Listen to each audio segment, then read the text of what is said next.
Good morning and welcome to Financial Strategies with Scott Wardell. While various products may be discussed during the course of this program, please note that these discussions are intended only to educate you about financial topics. They are broad in scope and do not consider your individual personal financial situation.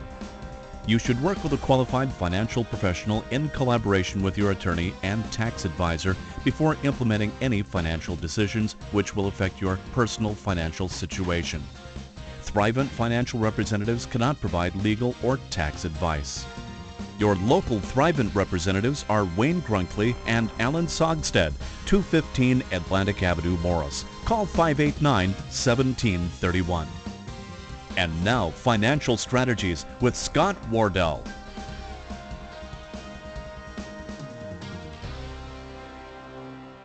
Welcome into Financial Strategies with Scott Wardell and Kyle Zander with you this week. Scott, before we get started here, I want to ask you, Thanksgiving, how'd things go? It was great Thanksgiving. And Good. I hope, Thanksgiving is a holiday, as I talk to clients and friends and family, so many people so look forward to it because I think, it's not the huge expectations you get around Christmas and and it was a really, really great Thanksgiving. And of course, like everyone else, I probably ate a little bit too much.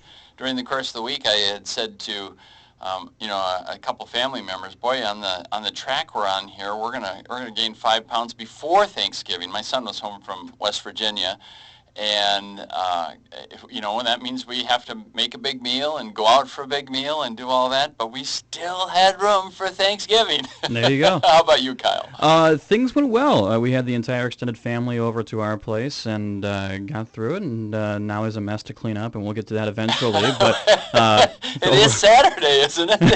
Overall, things went well, and it was a great Thanksgiving. Did you get any Black Friday shopping in? No, I'm very much anti-shopping. Not that I dislike shopping, but the idea of going into a mall with a crowd is like the last thing on my list.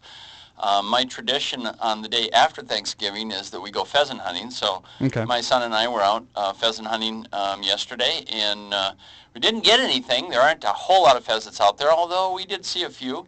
But we got a really, really good walk-in. Good. We walked all day long. Well, today is Small Town Saturday. I think this is the first time that Minnesota is recognizing it. So go out to the small businesses, and then local. Cyber Monday coming up on Monday. Exactly. Buy local. I think that's, we've been talking about what we need to do to get this economy going, and it's about Main Street. And every single one of our listening areas is got a Main Street that could use the support of our listeners. So I think that's a great idea, because I think people really tend to overlook the great service that they get in small town America on Main Street by the owner of the store. That's a huge difference, isn't it? You got the owner right there, and no one cares more about their customer than the owners of that store. So, I think that's a great idea, and I think people should really, start to, focus in, key in on that one. That's a good one. Scott, I know our listeners have experienced a couple tough days this last week if they're invested in the financial markets. Is there anything that they should do to help insulate themselves from this type of volatility? Yeah, this was not a great week on the market, of course, and we were talking last Saturday about the fact that we were kind of set up to not have a great week. All of this situation with the super committee, very unlikely last week as we looked at it to come up with anything, and of course they didn't. So they failed in their mission, and it's pretty apparent that the markets were not going to like that, although some of that pricing had already been built in. And then we still have this pending, and I use the word pending very cautiously here, crisis in Europe, and it keeps extending from country to country, and it's a little bit, not to the same magnitude, but it's a little bit like when we went into our market downfall in 2008, where you've got a couple dominoes that fall, and what you're worried about there is, will there be one that is strong enough and stable enough to stand up? And of course that's Germany. So what's happened is we've gone from Italy now to Spain, and then France's debt rating has changed this week. Belgium got downgraded, and Germany's kind of the standing pillar of that community, and so there's a big bond auction coming up this week. And why this might make sense to people, or why it's important to them, is that if the interest rates start to rise in Europe any much further than they already have, then what happens to these governments is that their debt expense is so much higher. So they have a lot of debt, but in order to service that debt, that cost of service is higher, and that creates what? More debt. And then at that point in time, it starts to, it begs the question, will they be able to pay their way out of it? So, so as long as this European situation is pending and is not coming up with any, there won't be a clear resolution, but what we will look for in the next week is some sign that, in fact, they're going to be able to sustain, this level of pressure, on their economies and on their debt. So it's going to be an important week coming up, especially with some big bond auctions coming out, from the European countries. I think Belgium's got a big one coming out this week, and I think France and Germany do as well. So it's going to be a week to watch that. Having said all that, is because of all of this, U.S. stocks on a price-earnings ratio, meaning, what is the price of the stock versus the amount of earnings of these companies, appear to be fairly cheap. So my advice to people is going to stay the same as it has over the last several weeks, and that is build some defense into your portfolio. That doesn't mean that you don't stay fully invested. It doesn't mean that you don't really pay attention to what's going on in the marketplace, and it doesn't mean that you should go out and start selling stock and growth assets, but it does mean you have to pay attention enough to put some good defense into the portfolio, and there's several ways in which you can do that. So this is the time to do it, because I'm just so fearful for people who are out there and just don't pay attention, and frankly are just saying, well, my 401k is invested in these 5 funds, and I'm not exactly sure what they are, and gosh, if you've experienced that in the past years where you said, I opened up my statement and I was down thousands and thousands of dollars, then I want our listeners to understand that that is not totally out of their hands. They can, in fact, get in and change those percentages and get the advice of a financial consultant, get the advice of a financial professional to help you situate your overall investments as well as your retirement investments in a way that builds some defense into the portfolio so that you could sustain some kind of a hit if in fact it happens. Now, as those words leave my lips, I have to tell you that if we get some resolution in the Europe situation, because there is a fair amount of cash on the sidelines and stocks are a little bit on the cheap side in the U.S., we could see some big upswings in the market as well.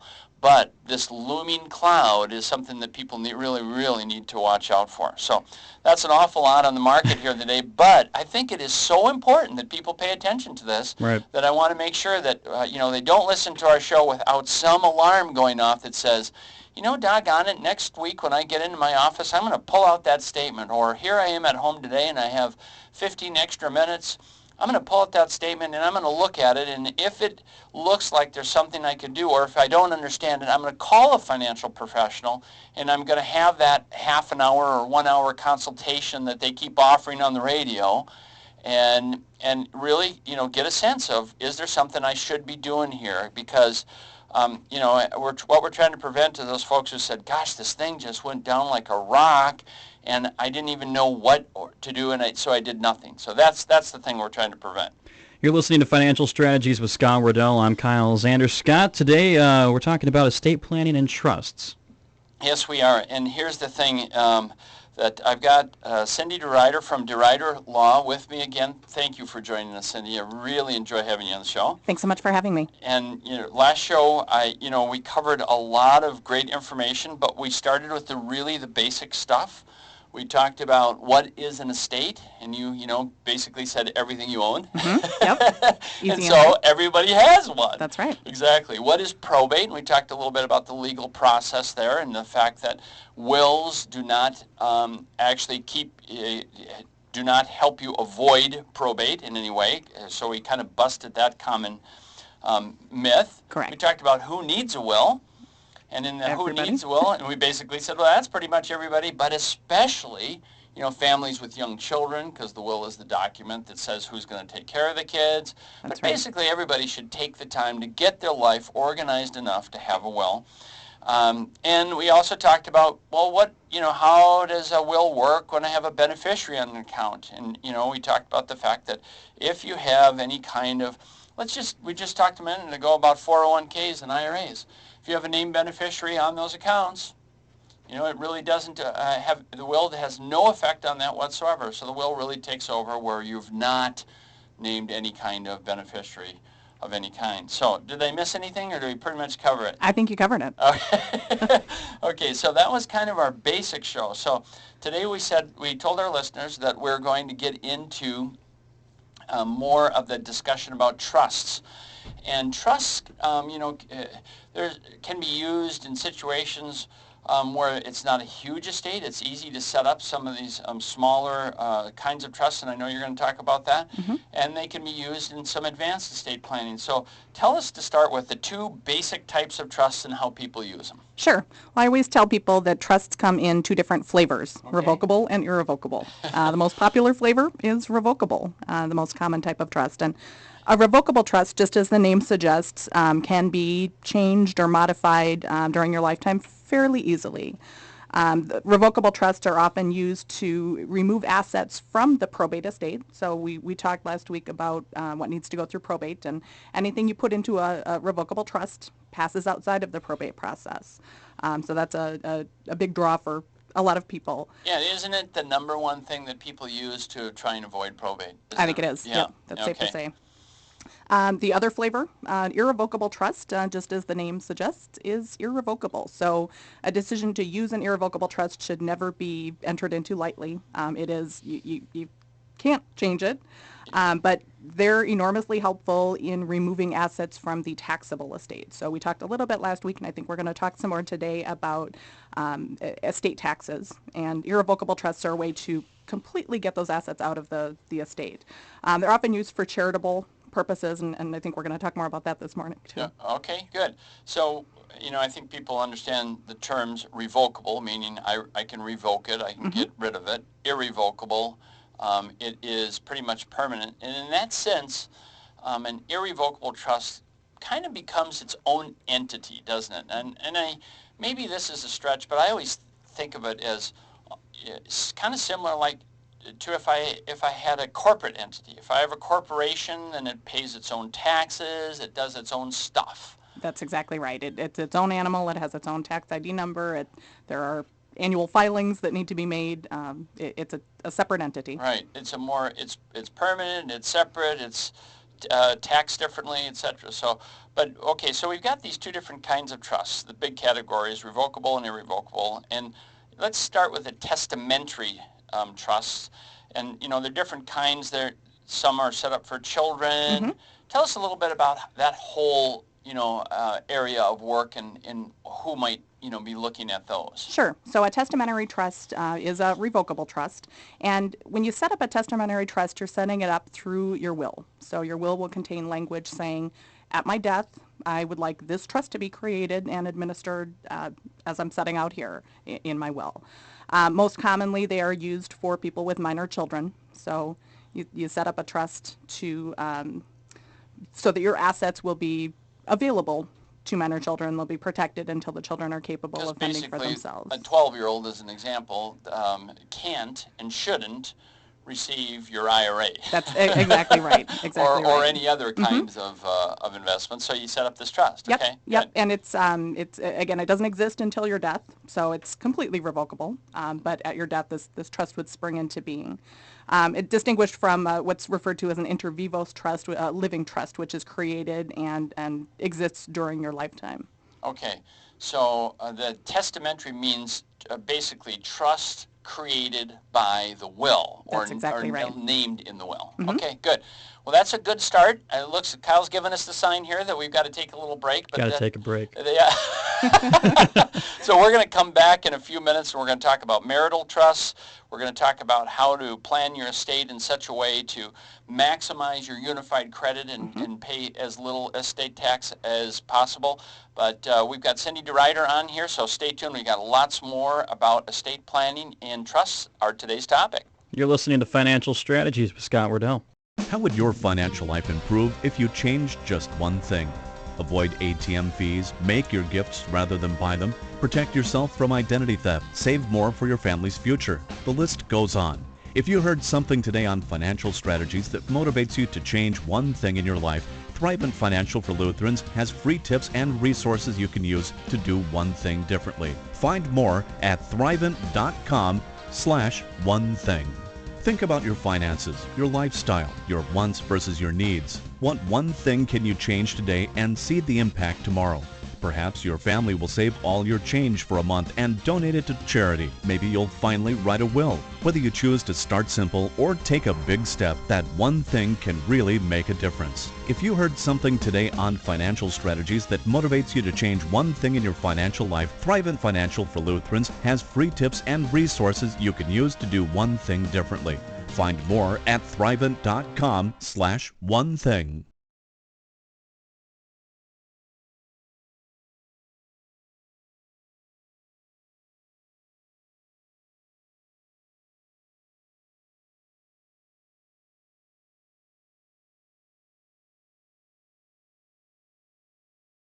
Welcome back into Financial Strategies with Scott Wardell and Kyle Zander, along with Scott Wardell. For today, we're talking about estate planning and trust. But before we get back into the program, we got our special offer for today, Scott. We've last week we started offering this book to our listeners, and we're going to offer it again this week. Boy, it was really in high demand last week.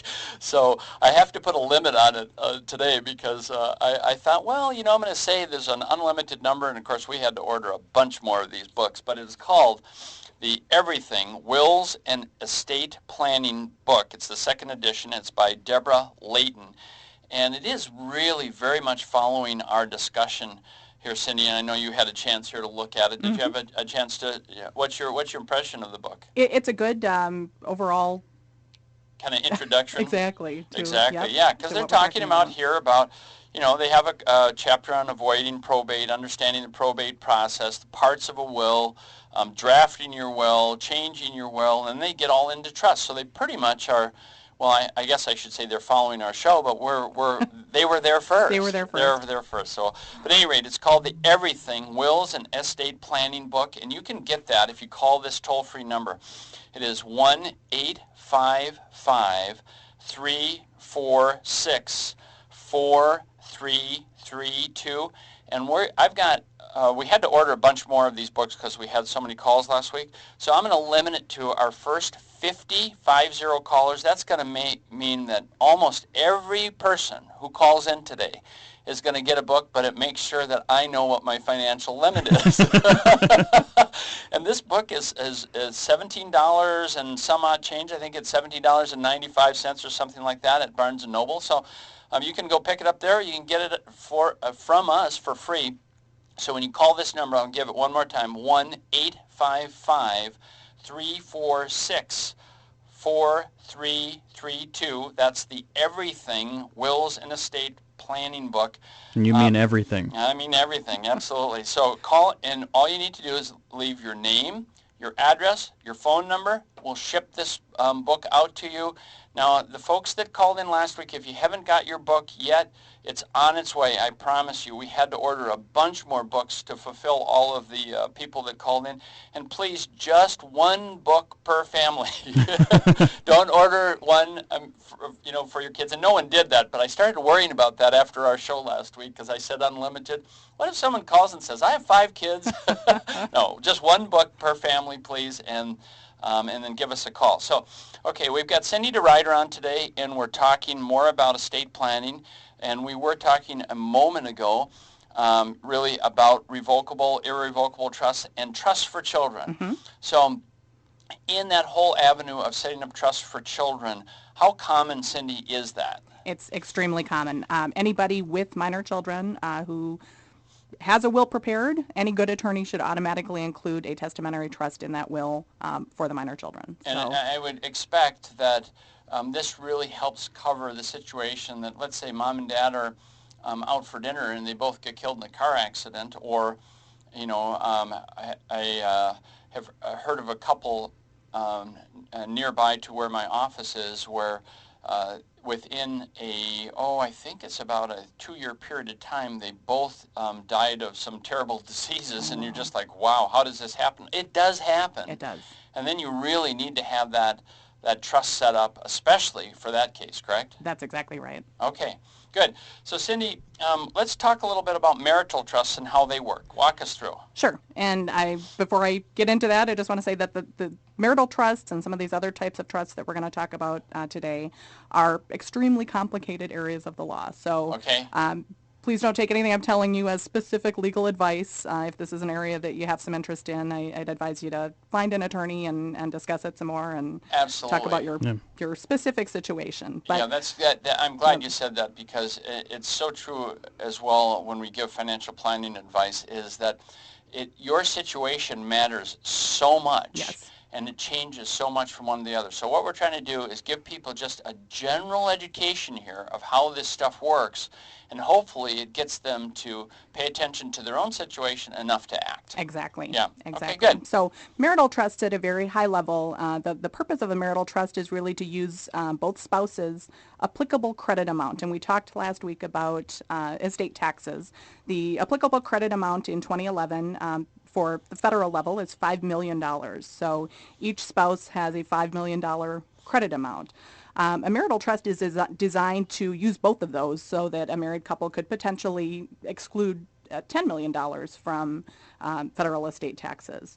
So the way it works is there's an amount of property that's put into a trust at the first spouse's death that's equal to the amount of that available tax credit. And then the remaining amount would be passed to the surviving spouse and sheltered using what's referred to as the marital deduction. It involves the first, when the first spouse dies, the second spouse essentially disclaims the right to receive some of Sure. those monies, and that's what's going into the trust. So if the strategy is used correctly and set up correctly, there's no tax paid at the first death, and then that applicable credit amount of the spouse is still fully utilized. Right. So the surviving spouse then has their own credit available to use during lifetime or at death. Okay, so you use the federal number of $5 million, and of course, if people have trouble getting their estates within the $5 million for each, then I want you as my client. No, no, but in Minnesota, of course, it's $1 million. Yep, I'm glad you mentioned that, the Minnesota level. And really what you're talking about is what's the instrument that helps split the estate in such a way so that, number one, the surviving spouse, because one of the things with the marital trust is the surviving spouse still can have the income from that trust, right? Yeah, absolutely. So oftentimes what spouses will say, and I have had clients say this, is that they want to absolutely use the $1 million on each side of the estate, because if you do it wrong, of course, what happens is you could have a $1.2 million estate. This would include your house and maybe farmland, investments, and all of a sudden you're at 1.2. You give it all to the surviving spouse, and now that surviving spouse gets taxed on their death. Let's say that 1.2 grows to 1.4. Now they get taxed on $400,000 in the state of Minnesota in terms of the size of their overall estate for estate tax purposes, when you could have easily split that into two pieces. And they don't have to be exactly even. That's $600,000 on my example of 1.2. But you can split them, and then that way you can both avoid it, and that spouse can draw the income as well, right? That's right. Yep. Okay, so that's the situation that we want to help people really, really to their advantage, split the estate in such a way that they take advantage of the way the laws are currently structured. That's right. And of course, as you're talking $5 million, then the other thing that we've got to throw in here, Cindy, is that at the end of 2012, unless they extend the Bush tax cuts, part of that was what pushed the estate up to $5 million. Of course, it was 1 year and unlimited, and then it went to $5 million. Congress, is so creative. and the consequence is that it goes back to 1 million, does it not? January 1, 2013. 2013. Now it's back to 1 million, and so if you think you might be around for another 14 months or so, then you're going to be in that tax year. Right. And frankly, so 1 million might not be an inappropriate number to plan around these days. That's right. Okay, so one of the things that I find with my clients is that they have often this high value of fairness, and then fairness kind of goes into this whole thing about equality. So often they say, well, you know what? I want my kids to each get very much an equal amount from one to the other. I mean, this is pretty common, isn't it? Very common. Yeah. Get all the time. And so one of the things that happens is they often, I see a little scrunchy look on their face and a little puzzlement, and I say, okay, so I understand where you want to go. What's the issue? And then the issue comes out, and they say, well, one of our kids we just don't think handles money all that well. They haven't got a lot of experience in it, or sometimes we run into situations where one of the children has some issue. Maybe they have a gambling issue. Maybe they have had difficulty with drugs or alcohol. They do not want that money to get in the hands of that child in an equal proportion or equal access because they're afraid of what it might do to them. What do they do?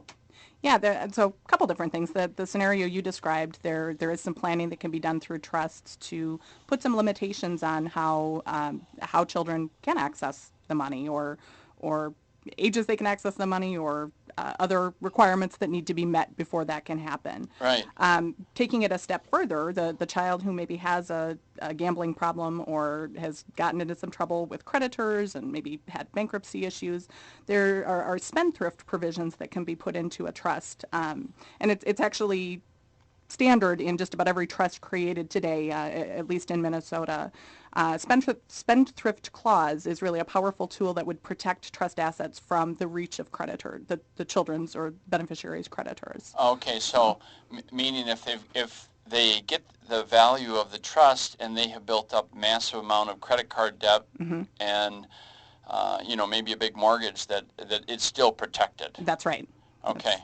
So as long as it's drafted properly, it's designed to protect it. And Cindy, and I think you run into this too, is that people that really have a broad view are concerned about what the money might do to their children, even if the kids don't have a problem. Right. So, we've seen people that where the money from a trust has sort of ruined them.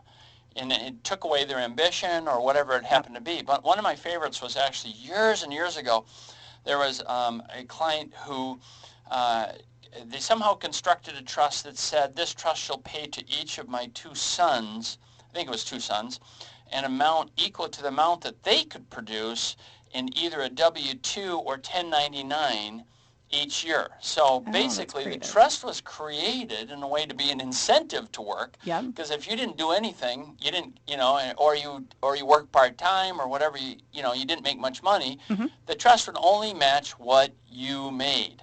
But if you did really well, and if I recall, there was some sort of limitation on it. It was like, up to $50,000 because the trust could only afford so much.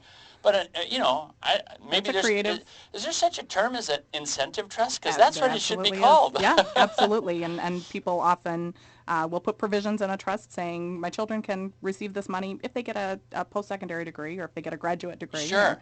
Yep. So some incentive educational education. incentives, yeah. Absolutely. Yeah, well, these are some things that are certainly worth families having that discussion about to really get these aspects figured out. Because I do think that most of our listeners know someone who has actually been more hurt than helped by money. Definitely. And, that's just one of those things that we got to keep track of along the way, because money, of course the old adage is money is the root of all evil. Well, if money is set up inappropriately, it can cause some great damage. But if it's set up right, I think that it can do great good, as well as, in this particular case, as we're talking about, especially young families and the like, can really, really, help out. Absolutely. So, okay, so we've got a lot more coming up here. We've been talking about some of the kinds of trusts that you can set up, and when we come back from our break, we're going to talk about what to do in a situation where we have children from different marriages, which is very, very common these days. So we're going to hit that one, and we're going to have a lot more also coming up on ways that you can use some gifting strategies as well. You're listening to Financial Strategies with Scott Wardell. Nearly 3 million members look to Thrivent Financial for Lutherans to help them achieve their financial goal. Nearly 3 million people know that Thrivent Financial is committed to excellence in financial services and caring for others. Get to know Thrivent Financial and the quality of products and services they can offer you. In Minnesota, you have a host of representatives to help you with your financial needs. Contact your local Thrivent representatives Wayne Grunkley and Alan Sogstead, 215 Atlantic Avenue, Morris. Call 589-1731 or call 1-855-346-4332. Registered representatives for securities offered through Thrivent Investment Management Incorporated, member FINRA and SIPC.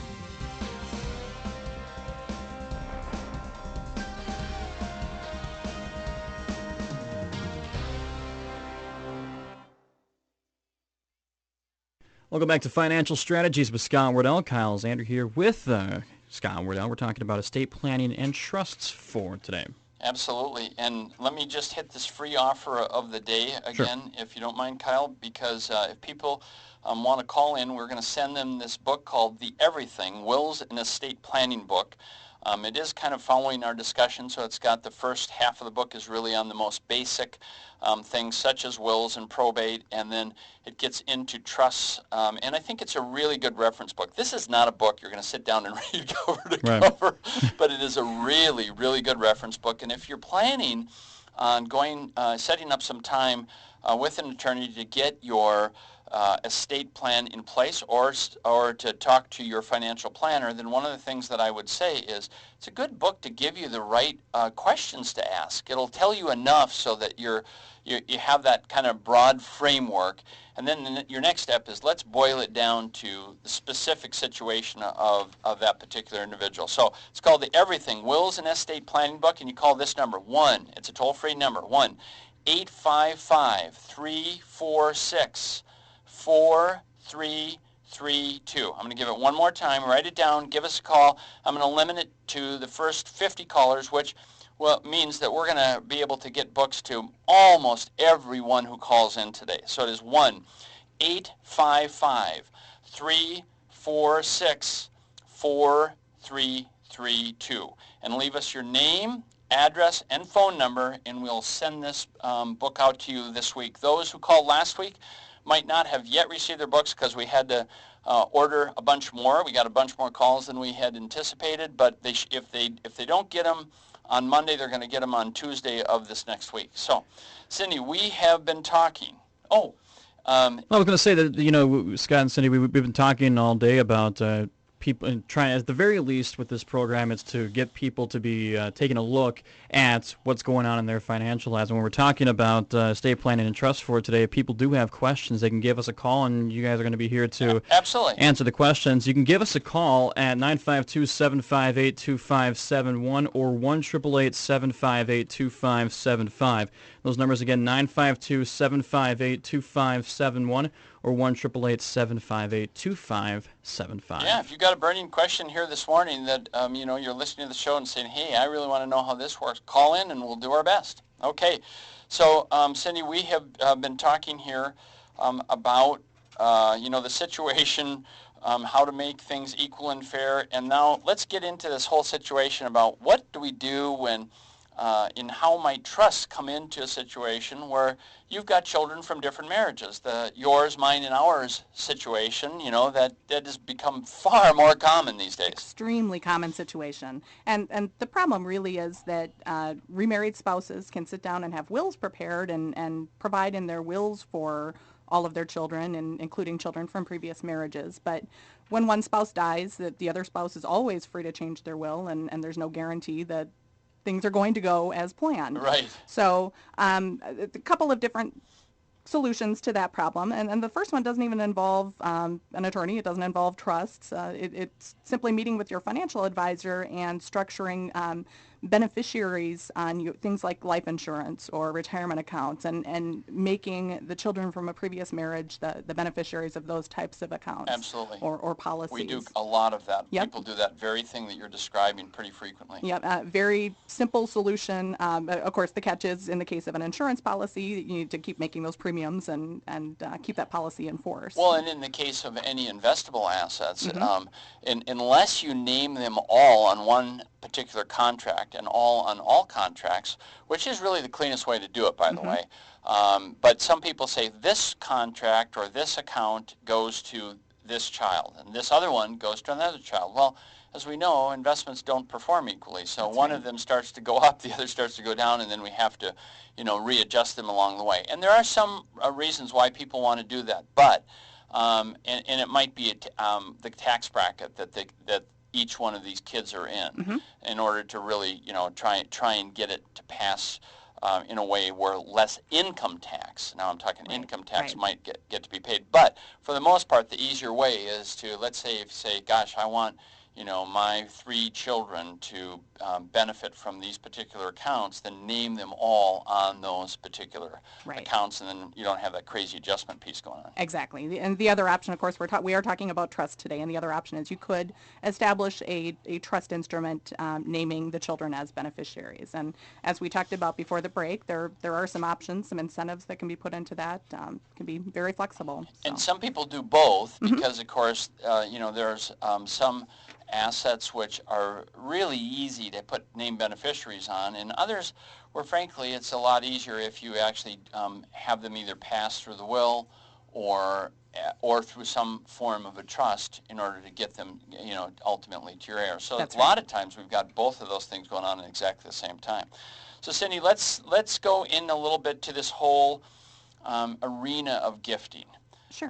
Because, once couples have figured out that they've got enough money for themselves, and I always say that's almost the first thing. I have a lot of people who've got very strong charitable intent and charitable, going to some nonprofit situations, but also they want to sometimes give to their kids. But the number one thing they want to know before they do that is, will I have enough money for myself? So once we're past that, and we do that through, pretty in-depth analysis, frankly, to say, let's make pretty certain, that you in fact are going to have enough to produce the income and do the things you want to do.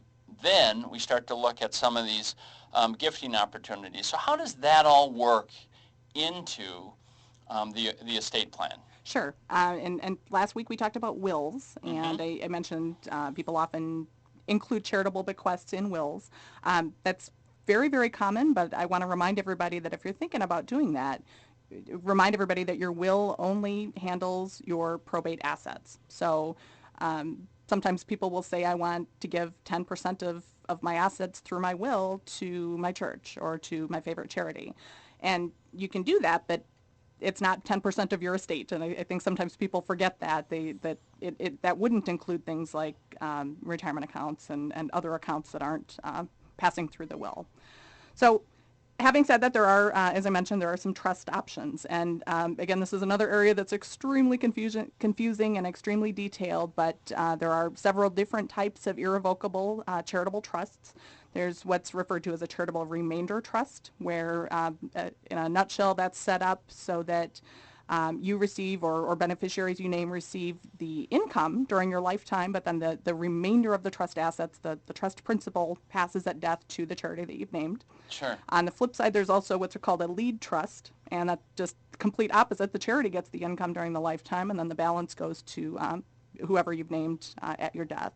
Also many different types of charitable gift annuities, and just many different tools out there that can be used when we look at estate planning for charitable needs.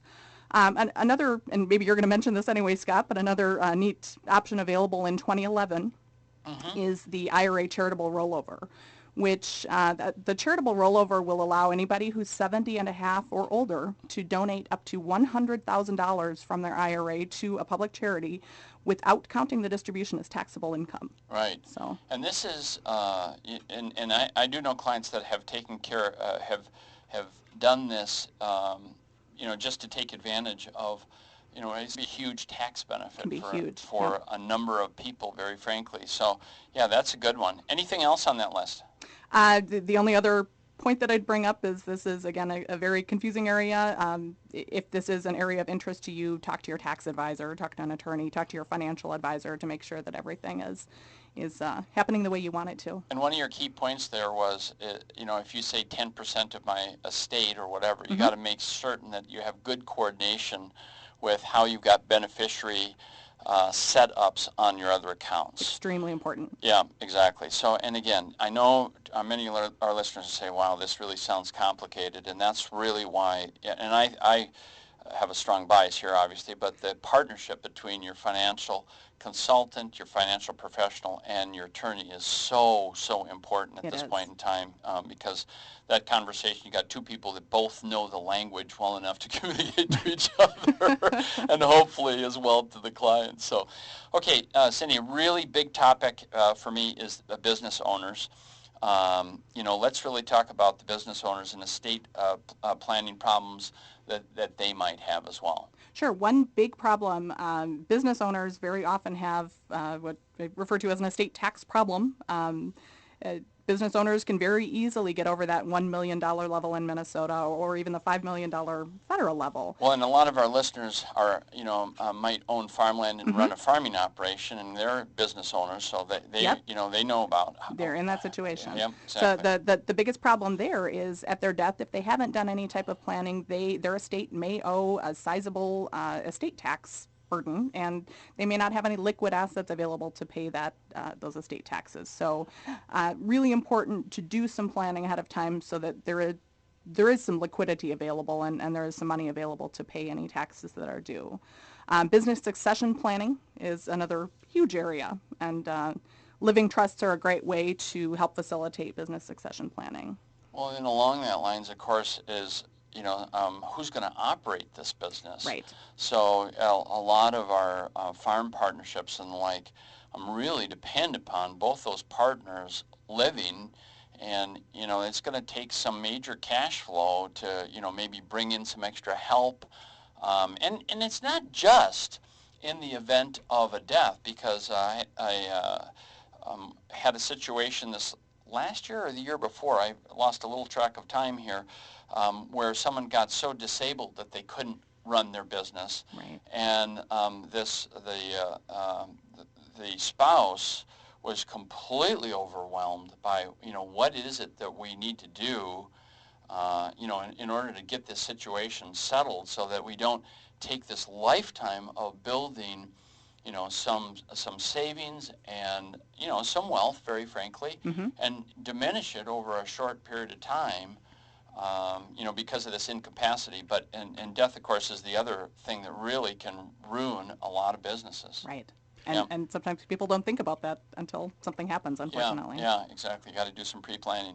Scott, we're coming up on a break here, but real quickly before we head off to our quarter break, how does life insurance come into play with these business continuation plans? Well, the very thing that we're talking about here is, number one, let's have enough proceeds that come in to keep the business viable. But the other piece of it is, oftentimes when you've got partners, it's the intention of the partners to buy out and it's called a buy-sell agreement, and they actually can legally say in advance that if in the event of your death, if you're my partner, I'm going to buy out your share. Here's the problem. They rarely have the cash. So one of the things that they try and prevent is to end up with partners that they never really wanted. So for instance, let's say you've got three brothers, as an example, and three brothers are working in a partnership, and they do the work, to really make this business run. We lose one of them, whose specialty, let's just say, is the finance and marketing end of the business, and that person's share passes now to their spouse, who has no interest in being part of the business at all. So what oftentimes you do, to what we call fund the buy-sell agreement, is to get some life insurance in place that will, in that life insurance, then enables the survivors to buy out the spouse. So what does the spouse get? Well, the spouse gets a fair share for that business, which is what they usually want. And what do the survivors get? Well, they get the retained, the rest of the interest in that partnership in that business, which is what they want. So, it's one of those, it's a, and not that any of this kind of planning is that fun from the standpoint is you have to deal with the worst outcome, but it has a level of complexity to it that when you start to get into it with clients, you're like, gosh, this is so good that we're actually dealing with this situation, because if you don't deal with it, your business is at great risk. So I don't know if other people are wired this way or not, but I know I get great joy in having a plan in place so that if something happens, that things don't turn out terrible. And for business owners, it can do that. So that's how it affects business owners. You're listening to Financial Strategies with Scott Wardell. We're talking about estate planning and trust. If you have a question for Scott Wardell or our guest Cindy DeRuyter, you can give us a call, 952-758-2571 or 1-888-758-2575. We have one more segment coming up. What are we going to be talking about, Scott? Well, we're going to get a little bit more into how this affects people's retirement plans. How does the estate plan and the retirement plan link to each other? And we're going to give them some really specific steps that they have to do in order to make these trusts, put trusts in place and to actually make them work. It's all coming up next on Financial Strategies with Scott Wardell. Gotta love seeing things work. Yeah, absolutely. I love it. How would your financial life improve if you changed just one thing? Avoid ATM fees, make your gifts rather than buy them, protect yourself from identity theft, save more for your family's future. The list goes on. If you heard something today on Financial Strategies that motivates you to change one thing in your life, Thrivent Financial for Lutherans has free tips and resources you can use to do one thing differently. Find more at thrivent.com/one thing.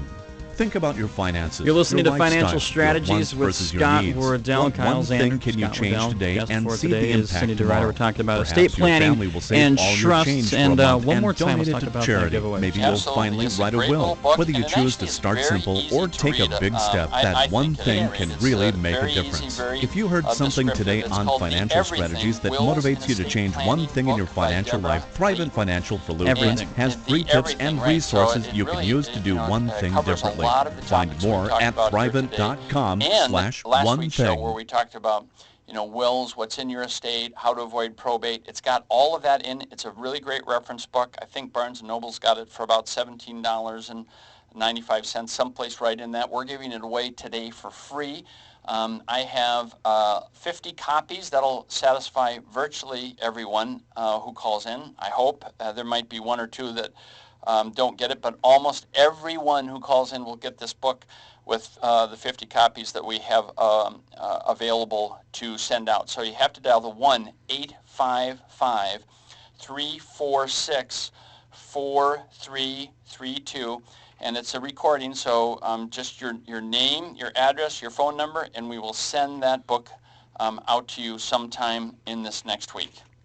We've been talking about trust and planning towards the end, just so that you have an idea of what's going on with your financial future. What does linkage have to do with, what linkage does this have with the retirement planning?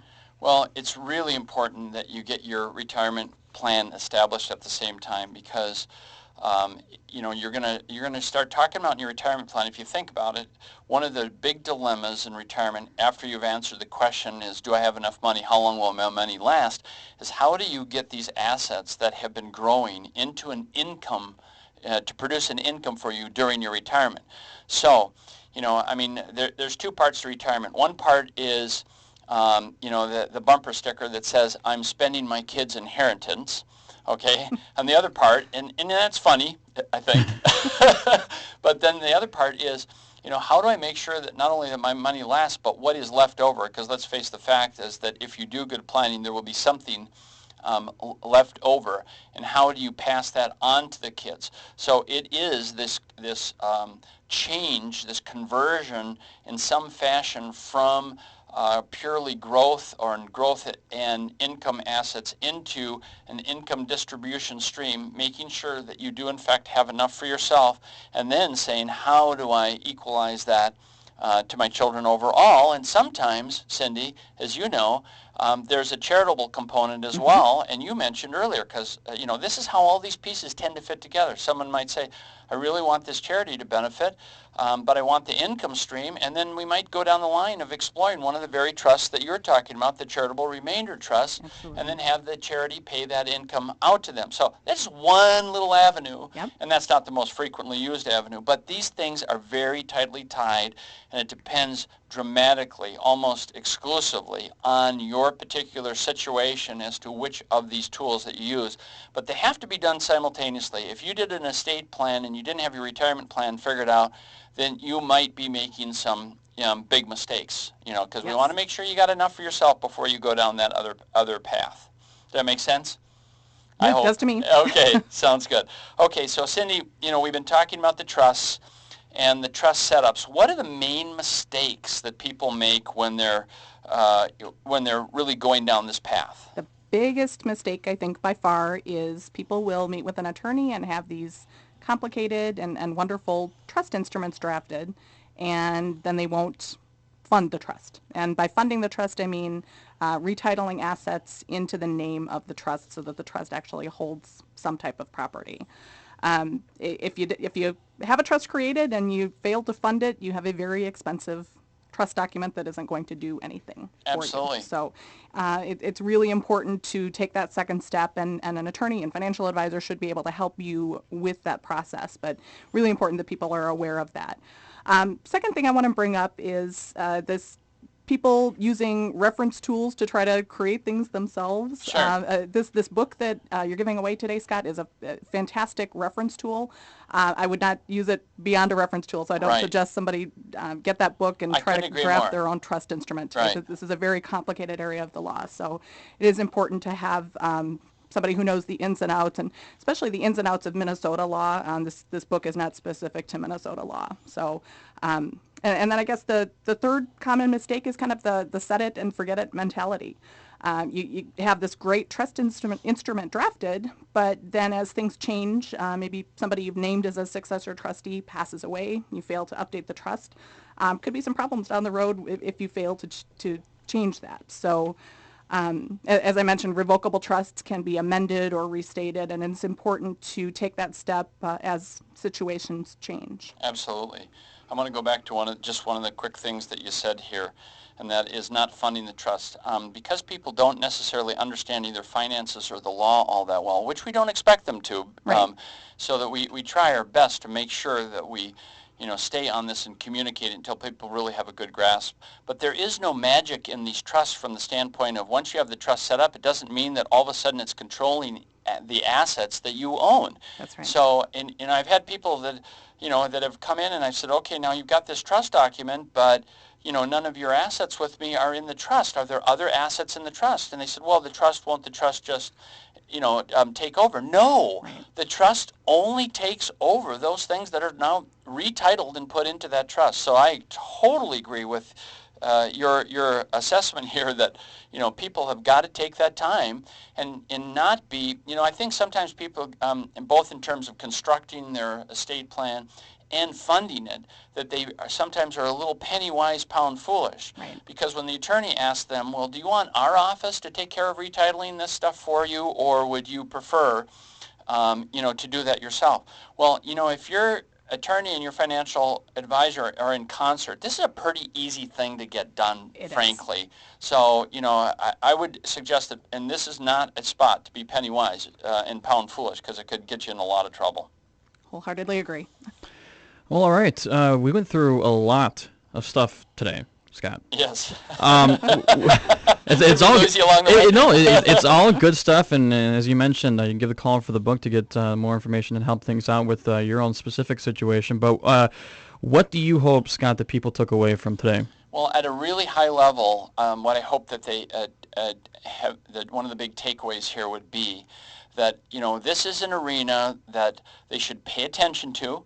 That it's not the kind of thing like, oh gosh, won't it be fun? Let's go see our attorney or let's go see our financial advisor and get our estate plan started or set up, but is something that I'm hoping that people, when they hear about it, say, you know, we really need to take care of that. And I would suggest that our listeners set a deadline for themselves and say, here we are at the end of the year. Let's get the conversation started before the end of the year. That would be my biggest suggestion and my biggest takeaway. On the more micro and granular level here, I'm hoping that they said, you know, gosh, I learned a little bit about the size of, you know, the estate that can pass estate tax-free in the state of Minnesota, and what those limitations are, and a little tiny bit about some ways that they might construct the estate with the help of a legal professional like yourself, Cindy, or others in order to get that done. What would you think, Cindy? What would you hope they took away today? Just that, does everybody need a trust? No. But there are many, many different types of trusts that can be used for a variety of different situations. They can be extremely flexible, and it may be worth having that conversation with your attorney or financial professionals. Absolutely. And let's hearken for a moment back to last week's show, because when you said, does everyone need a trust, it's very unlikely that everyone would need a trust, but a few people do.